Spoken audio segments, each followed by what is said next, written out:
रामलीला। मेरा नाम है अखिल और ये है रामलीला। माना जाता है कि आदि कवि वाल्मीकि जी ही इस कलयुग में गोस्वामी तुलसीदास जी के रूप में जन्मे और उन्होंने मानव जाति के उद्धार के लिए संवत 1631 में रामचरितमानस की कथा का आरंभ किया।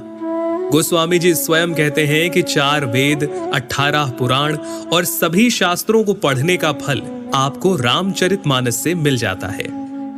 राम जी की कथा सबसे पहले शिव जी माता पार्वती को सुनाते हैं। रामचरितमानस के बालकांड में आपको बहुत सारी कथाएं मिल जाएंगी, जैसे सती माता का भ्रम और उनके द्वारा राम जी की परीक्षा, शिव जी द्वारा सती माता का त्यागा जाना, सती माता का दक्ष यज्ञ में जाना और पति के अपमान से दुखी होकर योगाग्नि से देह त्यागना, और फिर पार्वती जी का जन्म और शिव विवाह। परंतु राम जी के अवतार लेने के 2 मुख्य कारण रामचरितमानस में आप जान पाएंगे। पहला, मनु और शत्रुपा का 10,000 वर्षों तक का कठिन तप, जहां वो प्रभु से कहते हैं कि हमें आप जैसा पुत्र प्राप्त हो, जिसके उत्तर में करुणा निधान भगवान कहते हैं, ऐसा ही हो हे राजन, मैं अपना समान कहां जाकर खोजूं? अतः स्वयं ही आकर तुम्हारा पुत्र बनूंगा। और दूसरा कारण नारद मुनि का भगवान विष्णु को दिया गया श्राप। तुमने मुझे ठगा है, अतः अपने किए का फल अवश्य पाओगे। तुमने हमारा रूप बंदर सा बना दिया, अब बंदर ही तुम्हारी सहायता करेंगे। तुमने मेरा बड़ा आहित किया है, इसलिए तुम्हें भी स्त्री वियोग में दुखोगे।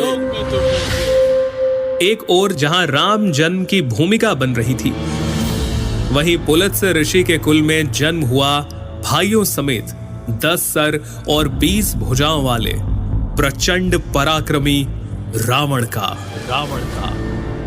रावण और उसके भाइयों ने ब्रह्मा जी की तपस्या कर उनसे वरदान मांगा। रावण ने कहा, हे जगदीश्वर, वानर और मानव, इन 2 जातियों को छोड़कर हम किसी के मारे ना मरे।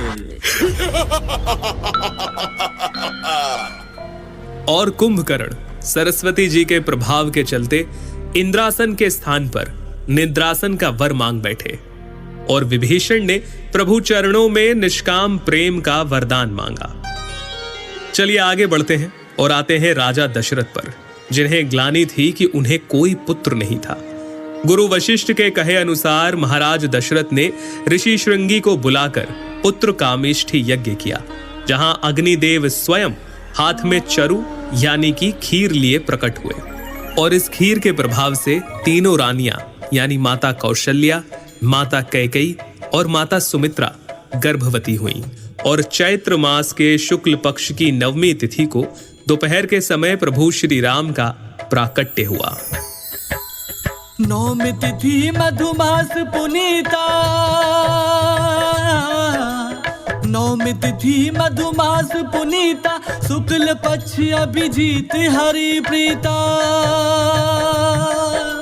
मध्य दिवस अति शीत न घामा, पावन काल लोक विश्रामा। राम सिया राम बोलो, राम सिया राम बोलो, राम सिया राम बोलो, राम